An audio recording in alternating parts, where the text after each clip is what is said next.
Well, hello and welcome everybody to the first of Asia Gaming Brief's webinar series. My name is Sharon Singleton and I'm the managing editor of AGB. As the COVID-19 pandemic continues to rage around the world, it's becoming increasingly clear that the impact will be far-reaching and in some ways is certain to change forever the way that we live and work.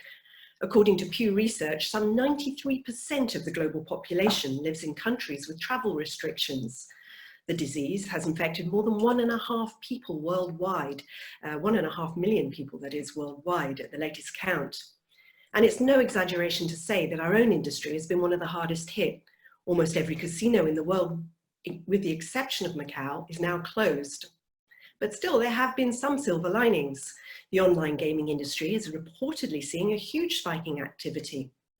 AGB has been working on the concept of webinars for some time now, though we have accelerated our launch timetable as the global pandemic highlighted the need to provide the industry with a platform to share the ideas and information that are going to be needed for a difficult recovery. The first speaker we've invited to kick off this discussion is somebody likely to be well known to a great many of you, and he's somebody who's not afraid to think differently. Earle Hall is an internationally recognized Canadian entrepreneur, visionary, and innovator. He's done extensive research in neuroscience and has spoken at international events such as TEDx and Wonderlust. He's currently CEO of Access Network, a fintech specialized in the casino industry. Earle's going to be giving us our presentation, and after which we are going to have time for some Q&A. So you can submit your questions through the Q&A feature in the Zoom. I'm going to hand you over to Earle now, who I think will also run through with you how you can set up your screens to make sure you're seeing his presentation. So enough from me, Earle, welcome to the webinar, and off you go. Well, thank you very much. Hello, everybody. Good evening, good afternoon, good morning. I feel very privileged to be with you on this special moment we're all living in our lives. So let's get started right away. Welcome to our brave new world.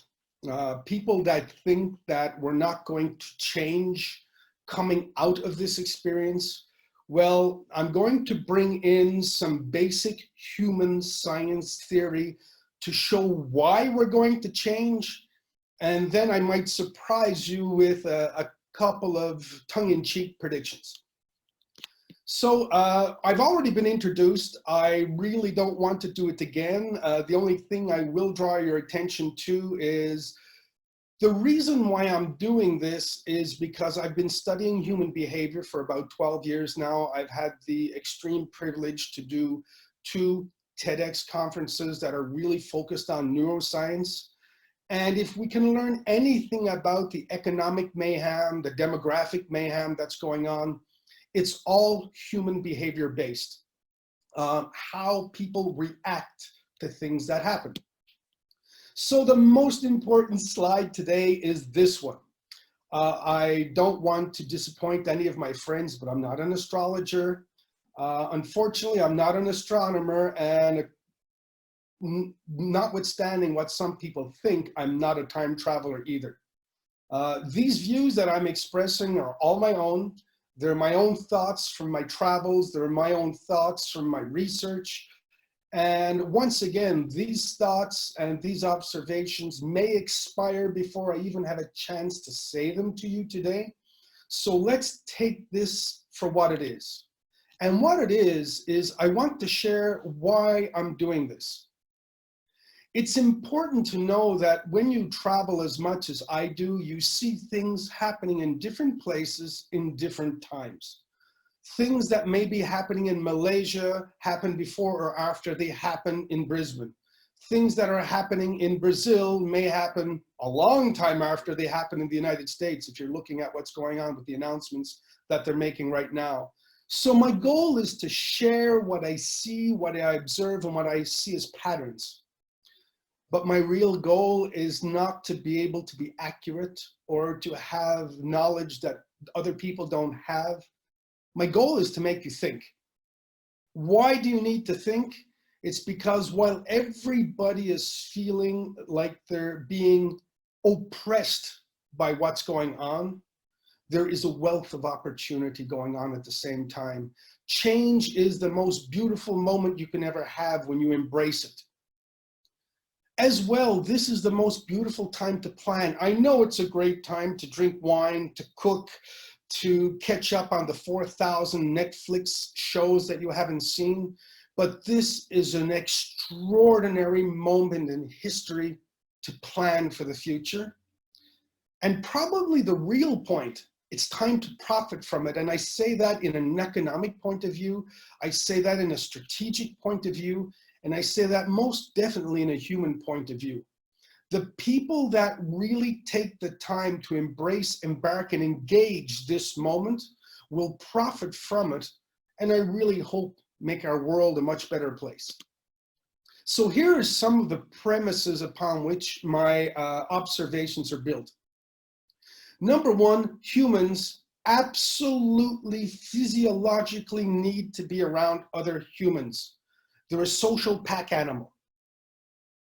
Extroverts need to touch and feel. So if you can imagine the Italians in the audience who need to hug, who need to kiss, the French people from Canada that need to kiss on both cheeks, the other cultures that need to hug each other. This is a very excruciating time where the oxytocin that's produced from hugging and touching and feeling, it is very lacking right now. Introverts like me, we need to be around people. We just don't need to be that close, but we still do need to be around people. So isolation is absolutely toxic for the human race. Crisis, I always say that crisis is opportunity. It's just disguised as mayhem. You've got to get through the fear. Fear is something I've studied so much for very personal reasons. It was the subject of my second TEDx. Once you get past the cortisol response of being scared to death, there's opportunity everywhere. Another point, if you've noticed, we're starting to calm down in week 3. Why? Because the body cannot support panic for a long time. Cortisol is very toxic from the body. It's produced from fear and panic, which means that the body ends up saying, okay, I either need wine, I need meat, I need potatoes, I need magnesium, I need potassium. I need something to calm me down, and we move away from panic because the brain just can't handle it. If you've noticed, when you look down and you breathe, when you breathe in, your chest expands. When you breathe out, your chest contracts. If you've ever seen the videos on YouTube about the earth contracting, expanding as it spins, it looks like the breath of a chest expanding and compressing. Economies are on a natural sine curve for expanding and contracting. So societies do contract. And it's in contraction that we find not only consolidation, but we find opportunity. And I'll get into that a little later on in the presentation. I have a specific slide on that one. And it's when we're coming out of that contraction that money starts to become available, that funding starts to become available, and innovation just takes off. So we're in a most formidable moment in history right now. Of course, I'm very empathetic and very compassionate and very sad for those people who are living the effects of the virus. But for the vast majority of humanity, we have to prepare for a real revolution and renaissance that's sitting at our doors. So here are the psychological principles that I would like you to retain on what we're looking at in the moment we're in. Humans are our constant. When you look in science, you always need a constant to compare. So as I said, humans are a social species, and being social is critical to not only survival, but evolution. We have a theory called the hunter-gatherer theory, which means that people need to be around each other. They need to mingle. They need to compare each other, and they need to rank each other where they are in that social situation. The herd theory, which is one of my favorite, it's one that I've studied extensively, says that humans are very scared of isolation because isolation means reclusion, rejection, and not being protected by the herd. As I just mentioned, I went into expansion and contraction theory. That is the most natural thing that exists as compared to breathing. It just shows how humans react in a crisis, how an economy reacts in a crisis, but how we react when we come out of it, which is the exciting part. And social interaction, that is really what decides the values and the way our society evolves over time. So if you're ready, let's get into the meat of this. So as I wrote, ready, and let's say set and go. I'm throwing them all up there, hoping that it's going to be a little bit of overload for you. I had 16 of these broken down into 4 different parts, which follow some of the psychological theories that are called the distance and time. So here we go. This is a really cool one because I'm still trying to wrap my head around the fact that we ran out of toilet paper. I'm usually a very colored person when I'm offline in terms of my jokes, so I'm going to stay away from them with so many people online. But let's just say that toilet paper has killed the principle of just in time. Toilet paper succeeded in breaking traditional just-in-time supply chains. And when I say just-in-time, I love Walmart for the technology that they use. And Walmart has their cash registers hooked into their inventory, hooked into their supply centers that are regional, hooked into their national supply centers, hooked into their actual suppliers that bring them and produce. And even manufacturers are hooked into this to be able to predict what they should produce when. Well, we broke the supply chain. We broke the amount of stockpiling that was very small. As we know from all the different studies that are being done right now, we're heading into a pandemic era of our human existence. We've had them before. We're heading into another one, which means supply chains now have to think and reallocate for very basic items that are required. Here where I am in Las Vegas, we're having some issues right now because we still can't get rice at Costco. There are things that have been missing for weeks here because the supply chains were broken. That is going to have to be rethought. Companies in Canada, where our production facility is right now, we do not have access for the last month to different parts that we need from China. That is causing potential issues over the summer for us in production. Pandemic readiness is going to challenge just in time because there is going to be a need for some types of stockpiling for parts, pieces, and things that are going to be required for pandemic readiness, which I'm going to mention very precisely in a couple of moments as well. We have lived an absolute beautiful moment in the first world.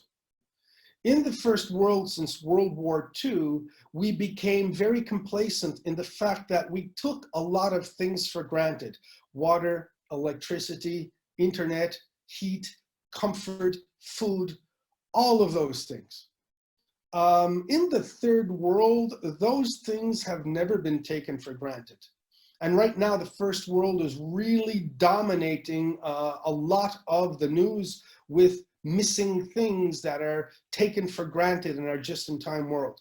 Well, that's something that has to be rethought.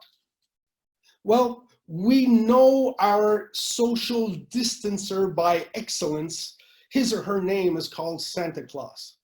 But this social distance thing, well, it really sucks. The short term, as we come out of this pandemic, is going to be awkward.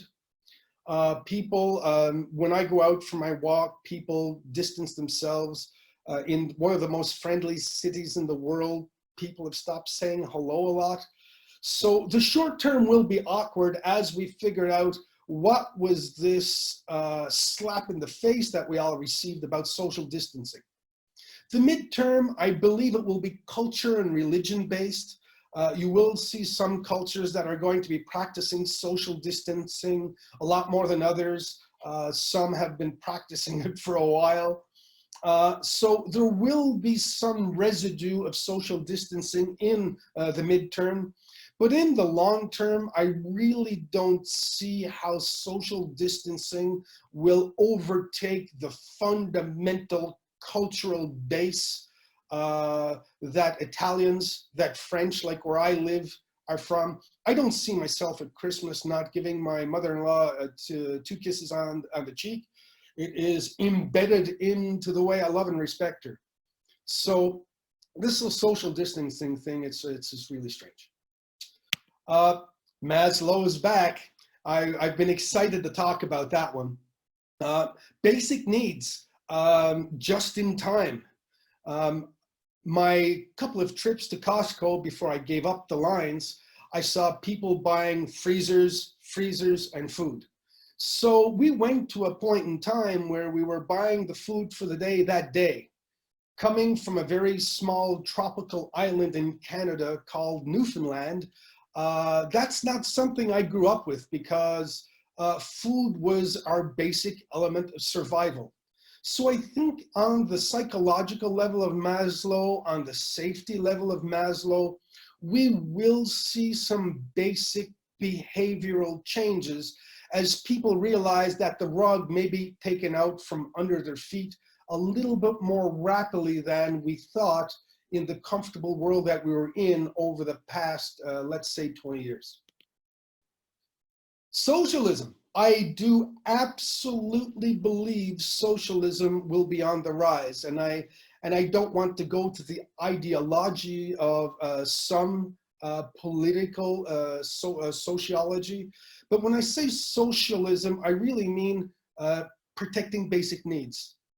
Health is not a luxury item.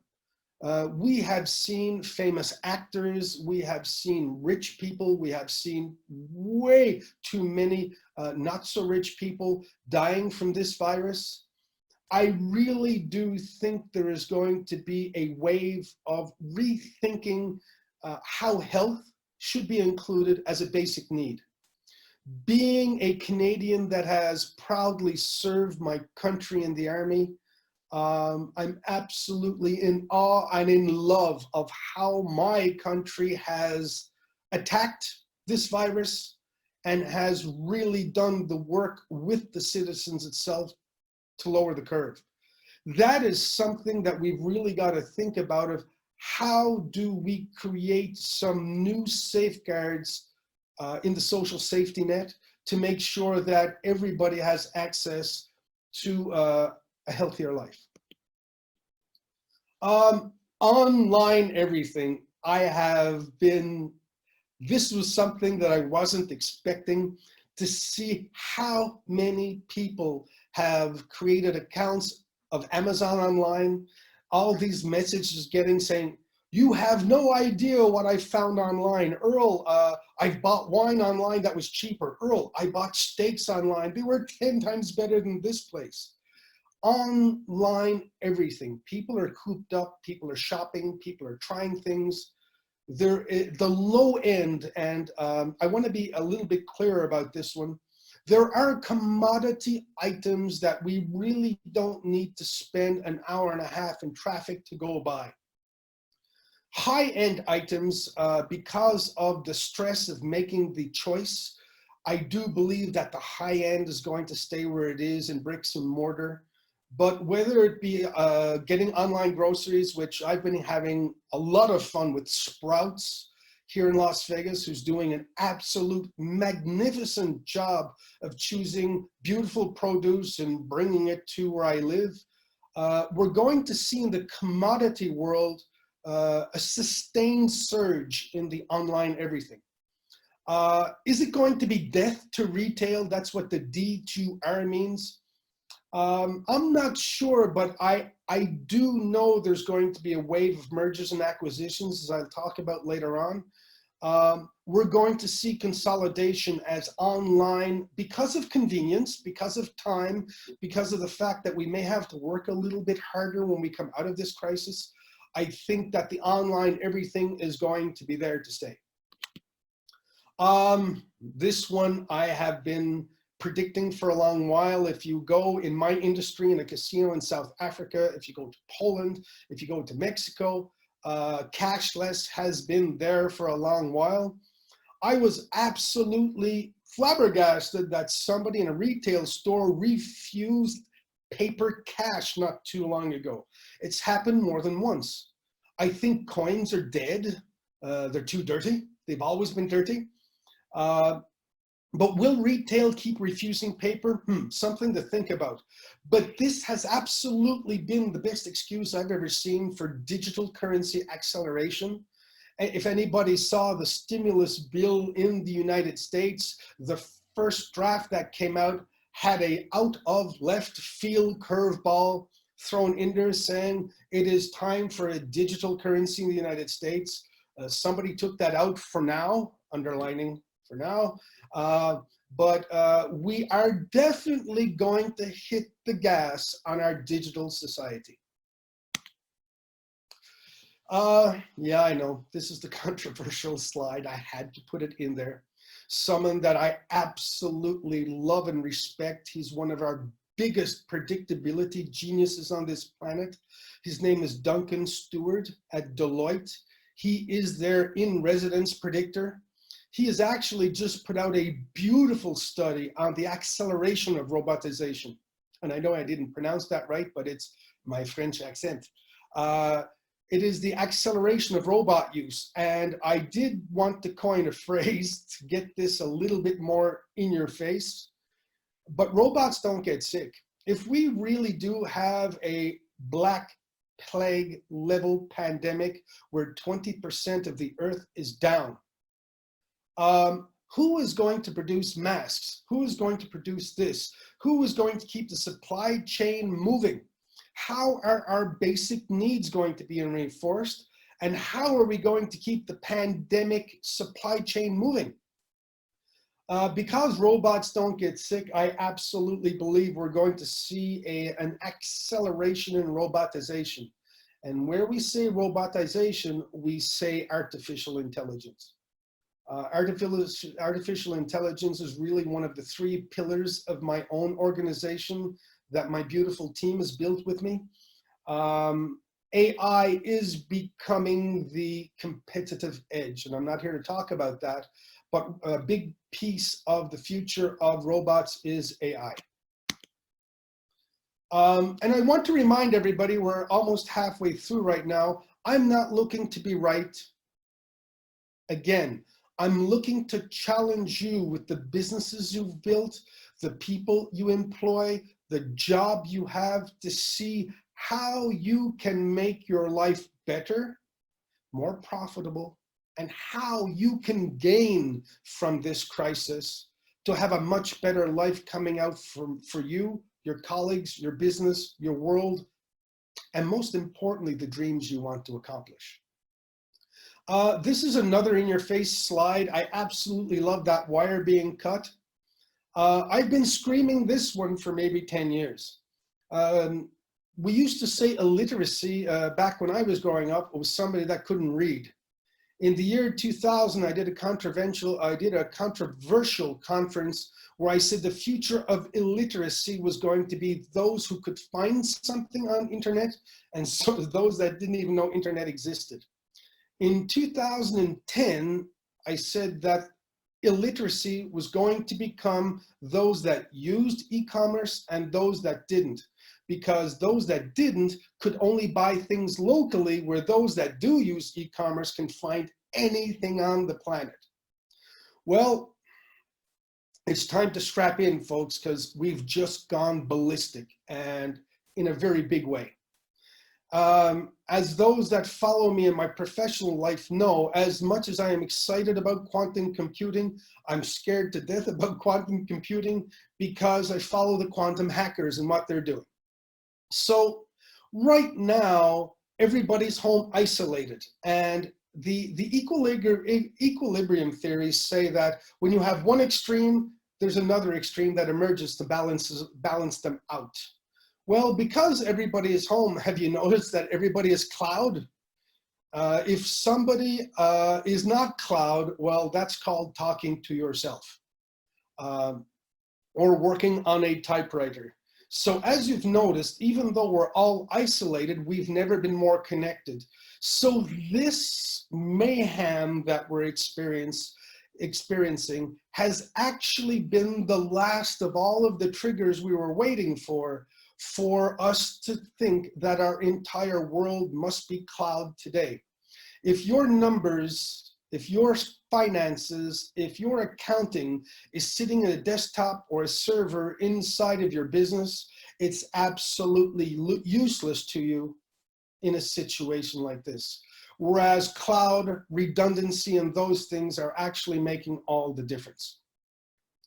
Why is blockchain there? Well, until somebody can figure out a better way to protect us from quantum hacking, the only thing that I know is blockchain.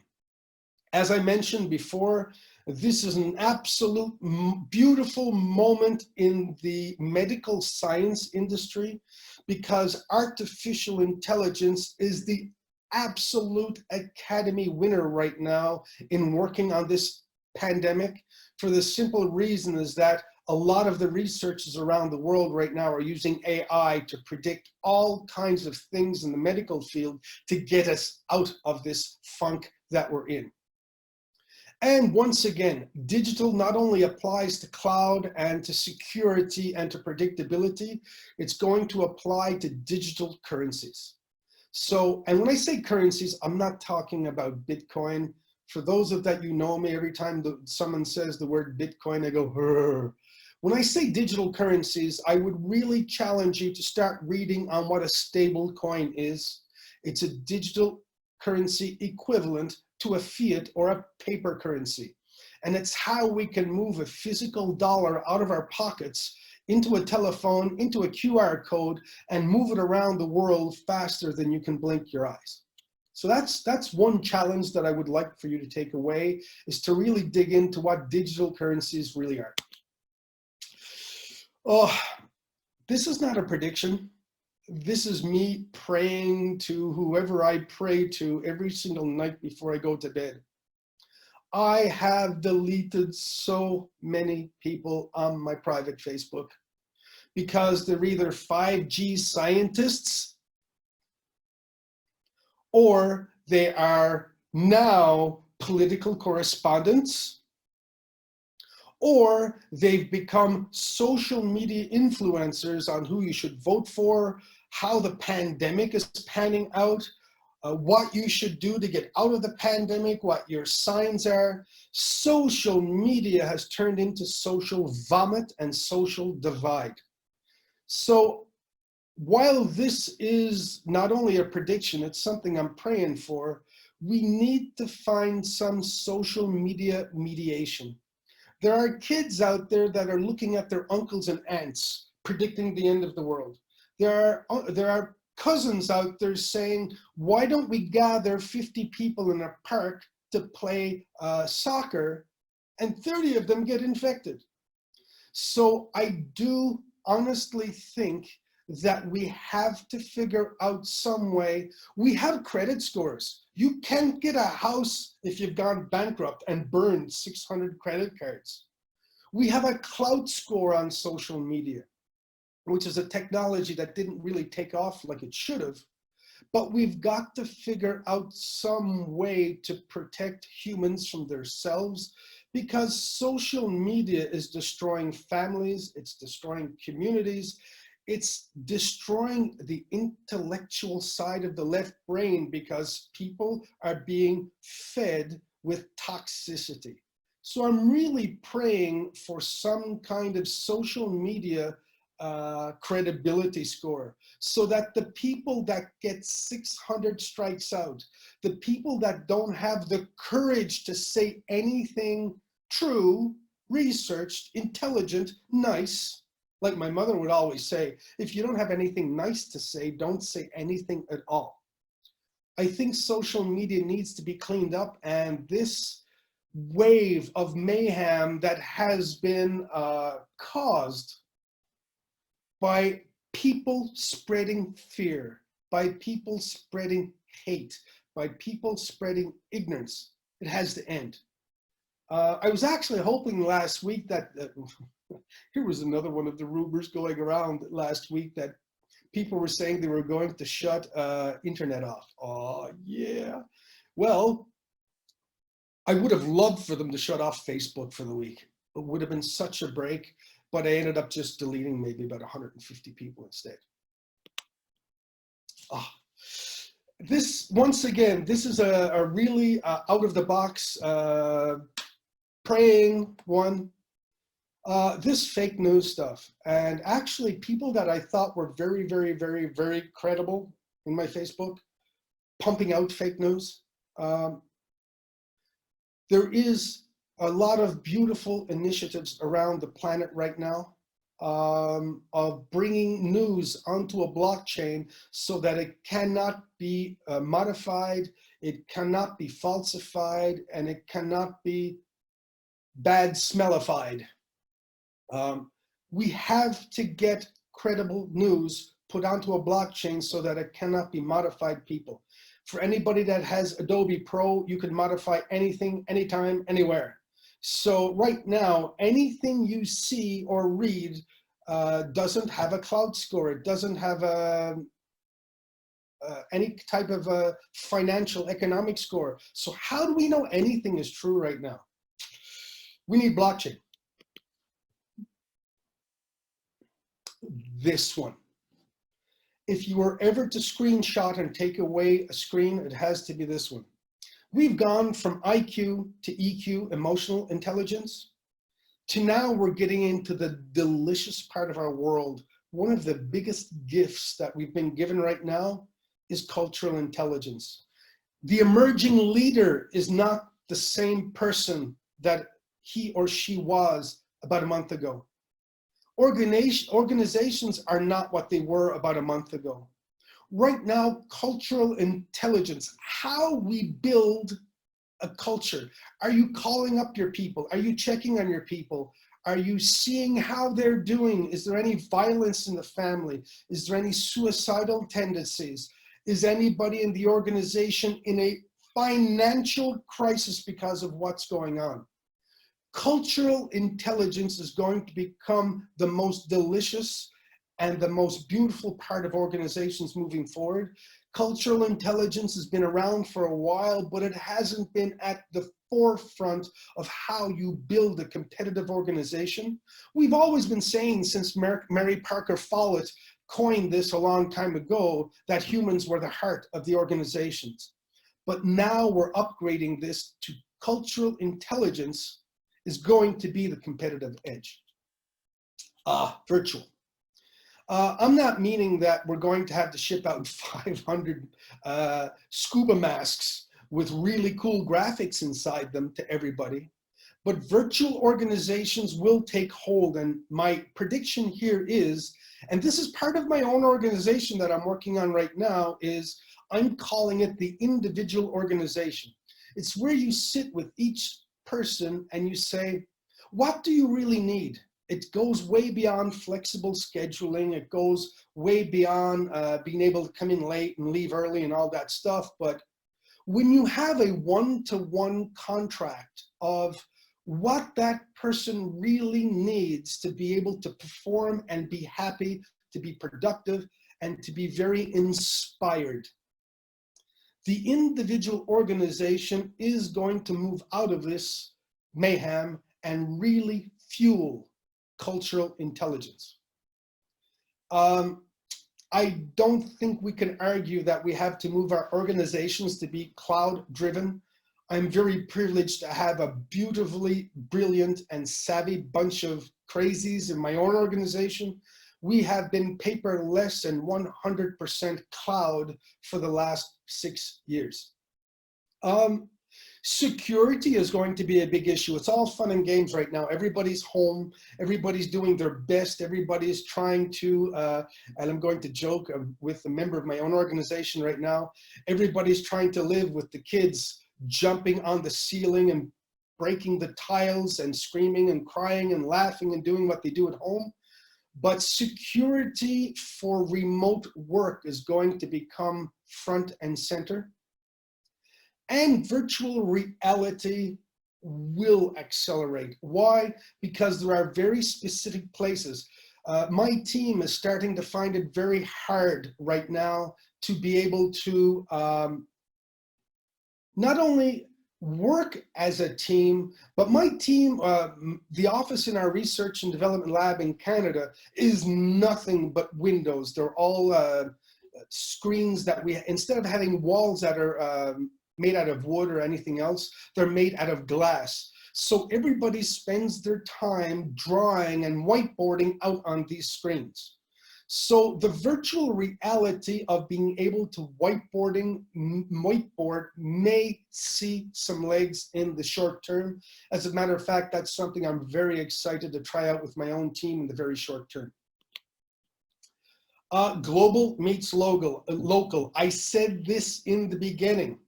While I do not think people are going to stop traveling, that would go against 4,000 years of evolution. I do think people are going to say, well, we're coming out of an economic crisis. Our budget has been cut in 600%. We do not have funds to travel every single week right now. Can you try to qualify your lead? Can you at least try to bring the guts of this meeting on a virtual basis? And then when you travel, you'll travel because you have something very substantial that you want to create, close, or make. Local, we have found through this crisis with all the borders going down that some countries were not sustainable for some things. Canada was having some issues with sanitary masks because they were all coming from a different country. We've seen professional teams send their airplane to other countries to get masks. We've seen a whole bunch of things. There's a really brilliant guy in Canada named Charlebois, Sylvain is his name, who does very intelligent predictability in the agricultural industry. That's showing that the agricultural industry is starting to rethink how they should maybe produce some things a little bit more locally if and when, and the key word is when, we have another pandemic. So I don't think you're going to see extreme swings, but because pandemic products are going to be in for a while, and I'll give an analogy in another slide to a post 9/11 scenario, because pandemic products are going to be in, you will see some balance between local sustainability, local independence, and the natural continuity for humans to always want to be global citizens. This is not even a prediction. We have not seen it yet because everybody's on artificial respiration because all of the stimulus packages. But in the short term, I'm not sure the planet is going to be able to economically support all of the airlines. There might be a few airlines have some troubles. We may see some hotel chains have some troubles, some retail chains. The restaurant industry, I had a friend of mine in Quebec City that I absolutely love said to me once, he goes, Earle, you want to have a restaurant? He goes, don't. Earle, you're thinking about a restaurant? Don't. Earle, the best thing you could ever do with a restaurant is not have it. And he was at me for about a half an hour on this because most restaurants in the commodity world live from hand to mouth. If they're local restaurants, if they're not chains or whatever. So there may be some parts of the retail industry that will have to consolidate.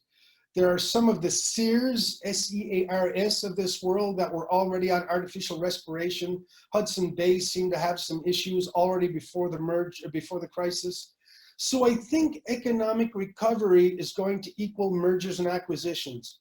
For those of us in the business world, murders, that's a great Freudian slip. Murders and acquisitions, that's going to be a new one I'm going to use. Murders and acquisitions are definitely going to mean opportunity, consolidation, and a beautiful moment for us to fine-tune our industries to innovation and to accelerated growth.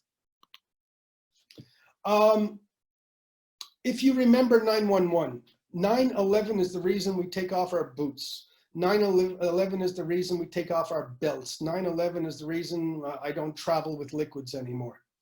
I have nothing good or bad to say about it. It is what it is.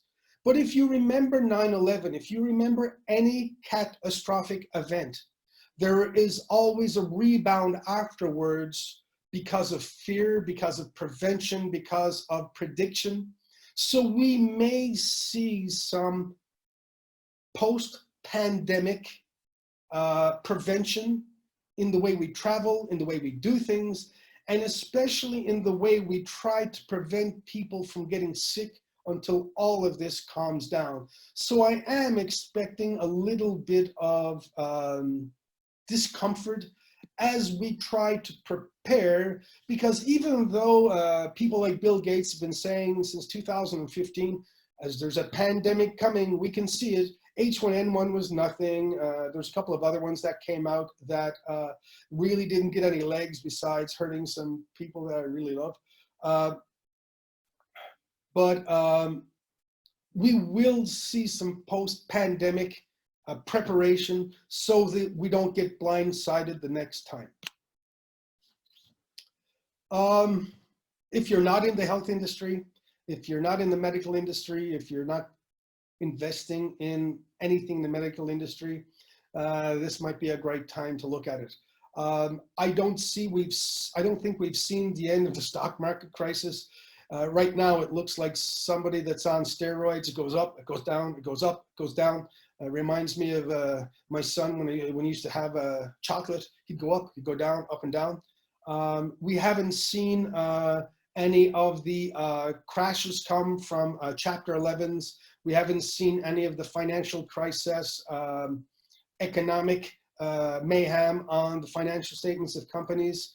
But when you look to the medical industry, the amount of money that's being put there, I think we've figured out that it's time for the medical industry to come back to the forefront. I think medical research is going to absolutely be exponential. We're going to see a surge of vaccines. I am not going to talk for or against vaccines. There's a lot of emotion around that. But I can tell you in the real world, which is not North America, the real world is the third world where 2/3 of the world actually live. And I tried to remind people that in the first world, in the bubble, sanitary bubble they live in the real world, people are still fighting chickenpox. So you're going to see a surge in research, vaccine, and all over the world. My team, that was one of the things that we put in last year, was telemedicine, so that all of my team has access to a doctor 24/7 just by hitting their webcam.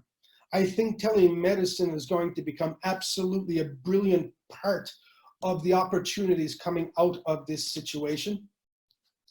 And I've got to the end of my 16. I hope that that was the fastest predictability speed date you've ever had in your life. Once again, out of those 16, I absolutely don't care if any of them are right or wrong. The only thing I care about is that you scratch your head and say, how does all of this apply to me, my wealth, my health, that of my team, that of my future, of the dreams that I want to accomplish as a human being, and as the legacy that I want to leave on this planet when I go back into dust form. So here are my final thoughts. Number one, this has been a beautiful experience so far for me.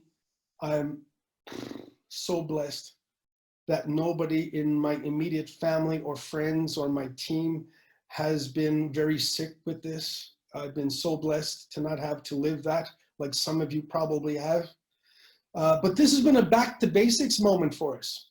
Back to basics of having food in the house, of cooking, of being around our partners, friends, family, learning how to live as a family, learning how to communicate on a new level.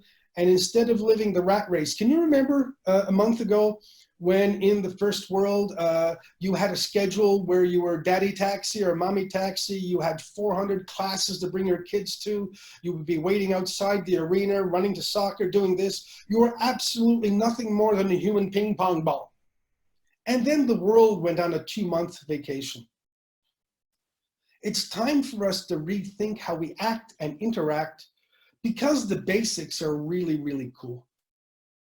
Heroes and zeros. This is my favorite one. I'm probably going to get slapped for this one. But being an ex-army officer, I know what a hero is.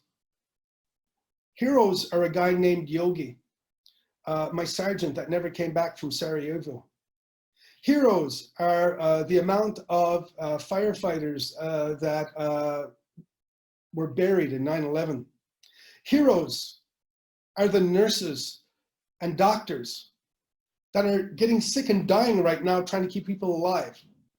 Heroes are primary and high school teachers who, as parents know right now, do a crazy, amazing job for way, way, way less salary than they should ever ethically be given.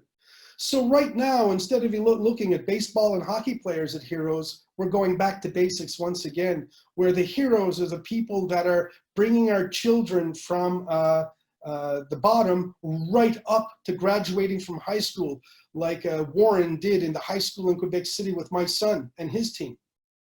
We have a lot of heroes out there that we forgot. They're nurses, they're doctors, they're ambulance drivers, they're truck drivers, they're all of the people that are on the grassroots of keeping us alive and keeping us well. Another thought, please tell somebody that you love them. I don't know if you've lost your parents like I have, but you might never get the chance if you don't think about it today. And please don't worry, panic pans out. People will forget all this, but it's in the moment we're in that we have to learn the lessons and grow from it. And my challenge to you, my call to action is very, very simple. What's your plan? What are you going to build from here? That's my end of story. I hope you had fun. I did. That's how you can find me. All my stuff is here. I'll leave it up at the end. But probably the most important part, does anybody have a question?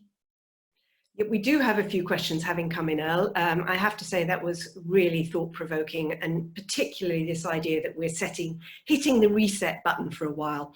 But I'll just read you out a couple of things we've got here.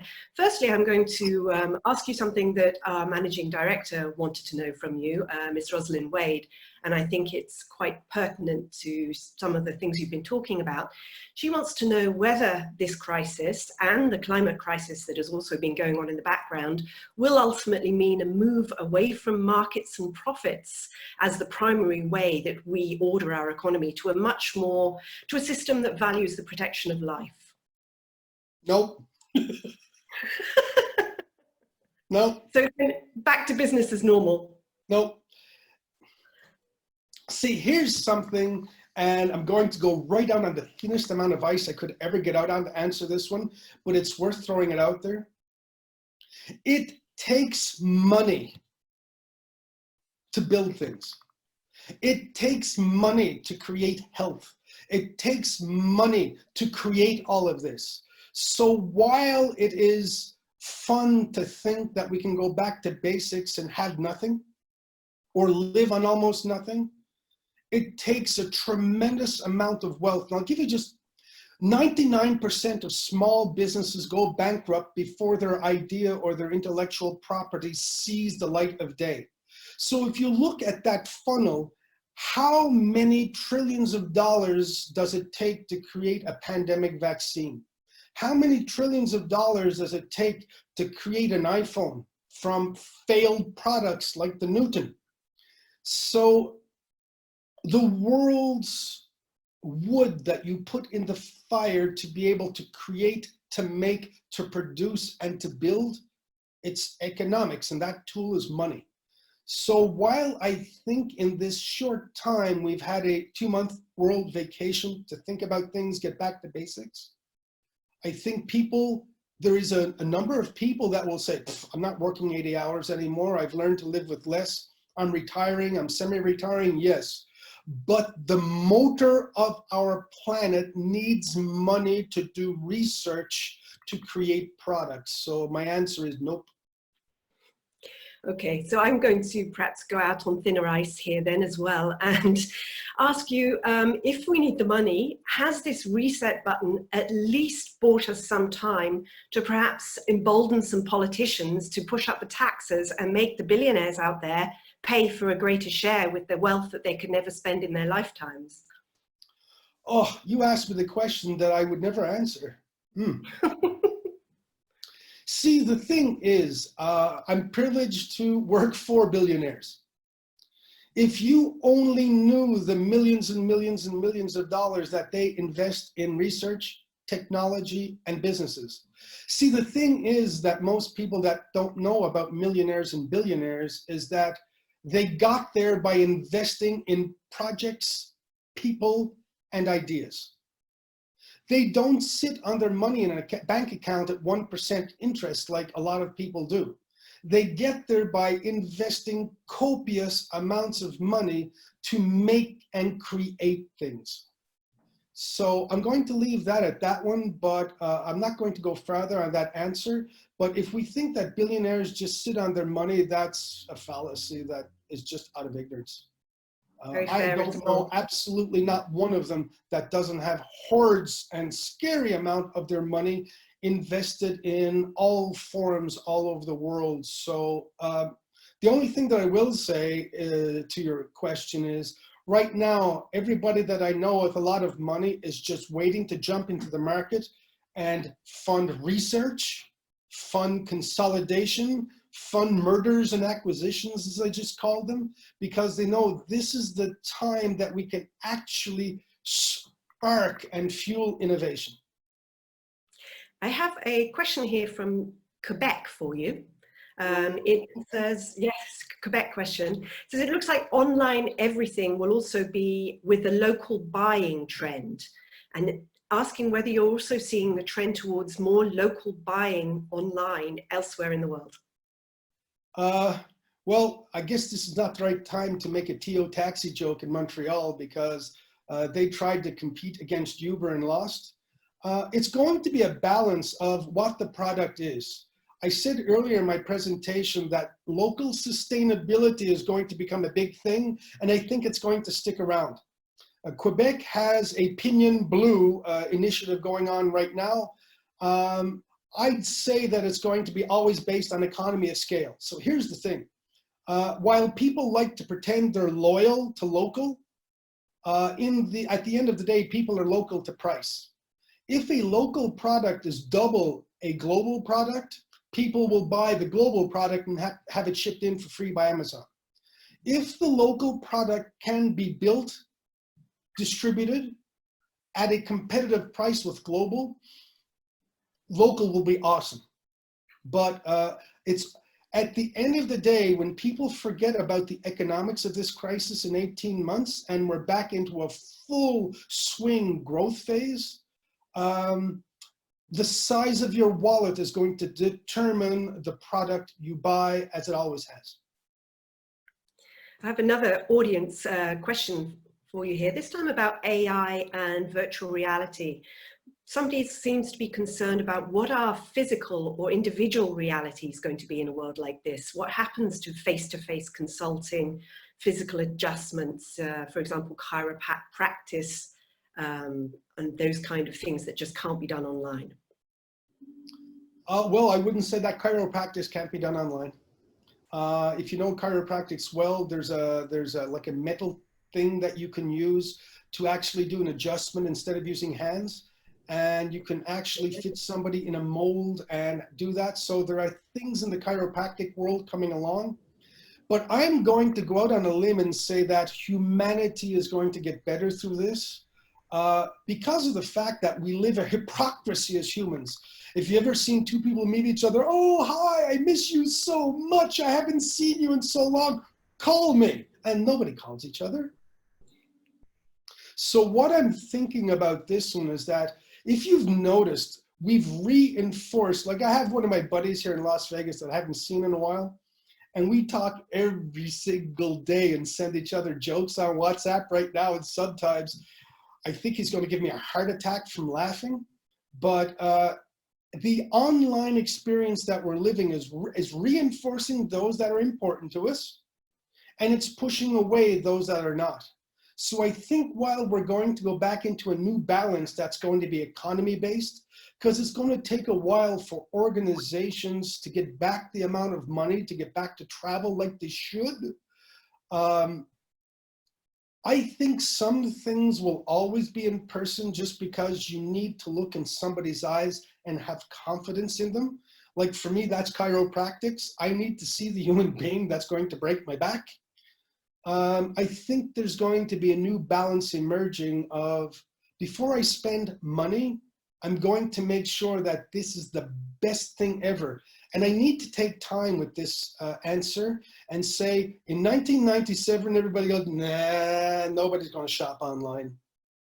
And then in 2001, when electronic catalogs came along and they started to get good and everybody's stock market price with their financials in 2001, people started to look at electronic catalogs and shop online, then print out what they found and go negotiate.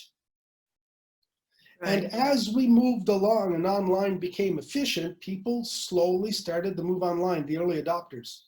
And now, 20 years later, there's a nice balance of online. And I think travel is going to see the same thing. Before somebody steps in the plane, there's somebody else going to be, are you sure you should spend the $2,000 on the ticket? So I think online is going to become a much stronger tool before we do things in person. On a sort of slightly, on a related note, you've been talking a lot about artificial intelligence and the use of modern technologies. Do you think that, given, you know, countries like Korea are using it very, very effectively to track COVID patients and find out where they've been, do you think there'll be a greater acceptance in countries where this sort of invasion of privacy has not been allowed? There'll be a greater acceptance of some of these methods? Wow, I should have censored all of these questions before I came online, because in the first world, we'll call ourselves for the moment, there's all of this stupidity around privacy, around vaccines, a whole bunch of stuff that in the real world, let's say where 2/3 of the planet live, it doesn't exist, because people will go out on Facebook and make a bold statement on Facebook about their privacy. Then they'll fill out one of these name test lists where they say their favorite colors, they'll say their best friend, the name of the dog, the name of their mother's maiden name. And then guys like me can throw that into an algorithm and figure out all your passwords in less than 2 minutes. People will check in every single restaurant around the world to say how good the food was and what they ate, but then they'll yell about privacy. So there's a little bit of hypocrisy there, considering that Facebook probably knows you better than you know yourself. But that being said, I will say that in the world of blockchain 4.0, which is, if I can get away with it, it's going to be my next TEDx, of what blockchain 4.0 should be, I think privacy is going to be a much stronger thing. Privacy right now depends on technology to push it. There are some countries that have never had privacy, so we can't look to them to compare ourselves. But until we figure out what we have as a personal privacy policy, you can't say that you want privacy if you're checking in on Facebook every 2 minutes, if you're posting photos on Facebook every 2 minutes of yourself. But once every human being can figure out their own definition of privacy, the technology is emerging right now to support it. For those of you that travel in the real world, you know you can't get into Uganda without your yellow fever vaccine. So I do share the opinion that there's going to be a lot of countries that are going to require digital vaccine passports. You've heard it here. And they're going to be blockchain based so that you can't hack them. But there's going to be a big divide between the first world and the real world. Interesting stuff. If I could, before we wrap up, I would like to bring it back to the gaming industry a bit, because I'm having questions coming in as well about the, obviously what this does mean. Yeah, I'd love to do a specific one on that one sometime. Yeah, so I mean, in particular, what does this mean for the land-based casinos? And is there any chance for convergence, more convergence between the land-based and the online?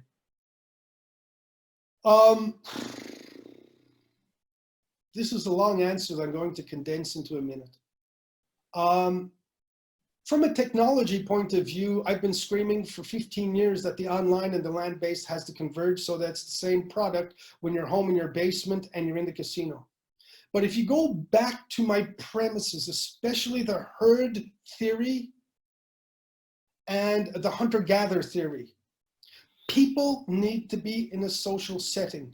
Ladies and gentlemen need to get all dressed up and go out. That will not change. 4,000 years of humanity won't change because of a pandemic.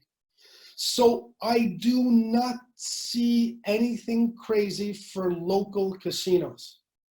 Because as after a bombing in Beirut, people go out and they celebrate, they party, they want to compensate for being in their isolated cave for so long.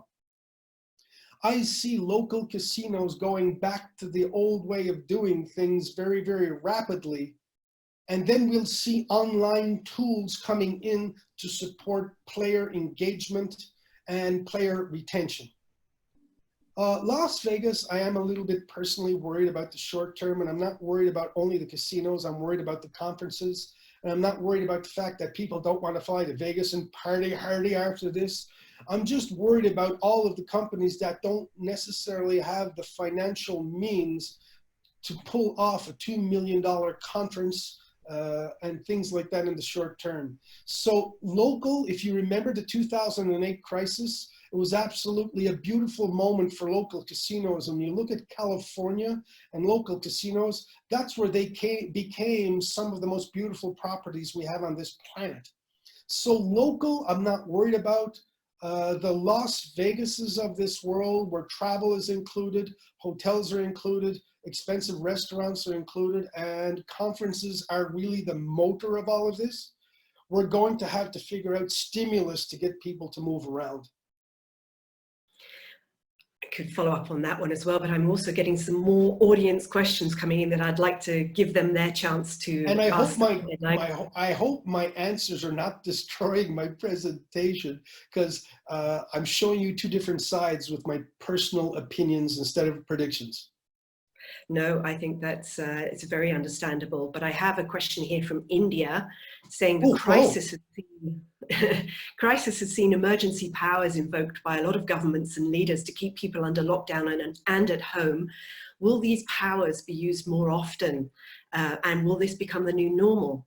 And perhaps a slightly related question to this as well, it's also on the political front, is we had another question asking, do you see any political leaders out there at the moment who perhaps are taking on some of the suggestions that you've been making and creating the policies that will run, taking the lead, let's say, taking the lead? Wow. First of all, thank you for joining us from the real world. I think India is going to be shining after this very dark moment.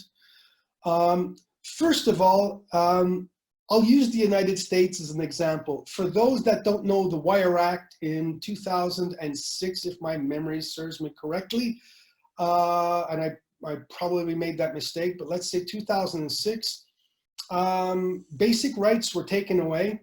And they were never given back. I do think this is a very opportunistic moment for certain countries to invoke certain measures that probably will never be given back. So do I worry about that? No. A good friend of mine once said, Earle, if you have nothing to worry about, why would you worry? If you have nothing to hide, why would you worry? So do I think that some of these powers may have residual effects in the long term? Absolutely, I do.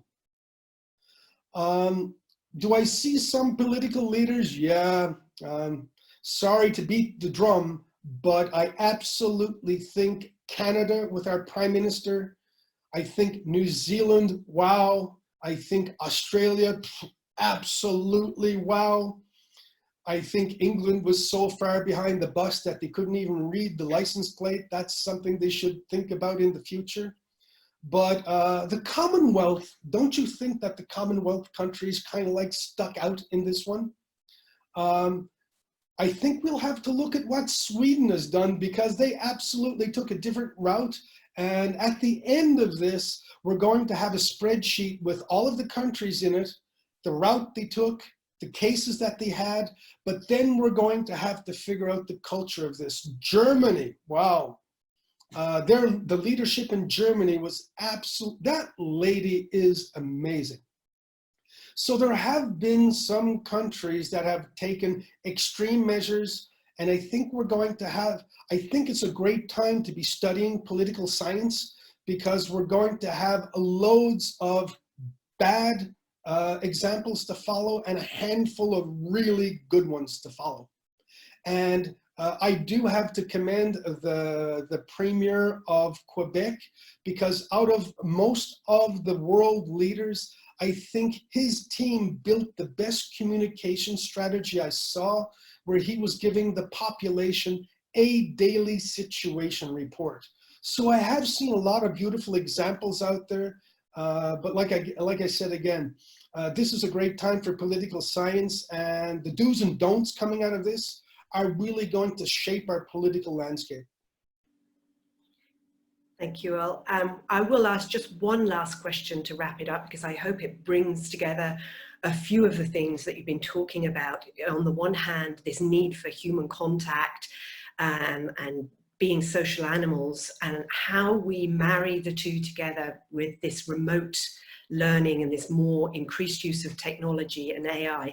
How do we keep the creativity flowing in an office environment, for example, if we're remote and we're doing a lot more through conferencing such as Zoom? How in the casino industry, if there's a lot more AI, do we make sure we're keeping the human touch? How do we reconcile the two? Well, I think both of them are synchronous, if you want my opinion. When this mayhem started, my organization saw it coming a little bit faster maybe, and we had everybody home as fast as we could. The rule that we put in place in the company is that all meetings had to be done with cameras. There was less texting, less slacking, more cameras, more FaceTime, happy hours with wine, laugh sessions, one-on-one sessions. We really jumped into the cameras, because if you look in your personal life, how many grandmothers and grandfathers have been suffering, or how many aunts were suffering of not having FaceTime with their families before FaceTime showed up? How many soldiers' lives were completely changed by having FaceTime in their pocket? Cameras do bring the human energy into the mix. So I think the use of virtualization is going to bring people together more than ever. If you look at the Apple building in California, it's so big you could put most modern little cities inside it. They use extensive virtuality to keep people together. Zoom has a beautiful whiteboard function. That's one of our big priorities next week, is to start integrating the Zoom whiteboarding function. But AI, hold on, AI is not the end of humanity. AI is not putting a robot in front of you by saying, we've killed off all the humans and the humans. AI is about you sitting in the casino and nobody knowing that you're there, and all of a sudden a beautiful man or a beautiful woman shows up with a smile on their face that looks like $1 million and goes, Mr. Hall, we know you like Coca-Cola. Here's one on us. Or Mr. Hall, would you like to be upgraded tonight? Or Mr. Hall, the last time you were here, you seemed to really enjoy your steak. Here's a coupon to go to the steakhouse. AI is all about predicting who you are, what you need, and what you love so that we can give it to you better, faster, and more so that your experience is absolutely unforgettable. That's what AI is all about. AI is all about person-to-person individualized marketing. And the faster AI makes it in the casino industry, the faster we can stop sending out those stupid anonymous coupons in the mail and killing trees. Well, lovely. Thank you so much, Earle. I think we're going to wrap it up there because we've kept you talking for well over an hour now. So on behalf of the team at AGB, I would just like to thank you very much for joining us and for what was truly an enlightening conversation that we probably could have kept going for quite a bit longer. Obviously, as you all heard, there are many ways of creating opportunities out of the chaos once the panic starts to subside, and hopefully Earle has outlined a few of those ways and given you some things to think about. Our next webinar in this series is going to be held on the 7th of May, and it's going to be a panel discussion next time, and our experts are going to be honing in on the Chinese tourism industry and how that's going to bounce back from the crisis. And this, of course, is very much key to how fast the land-based industry recovers around Asia.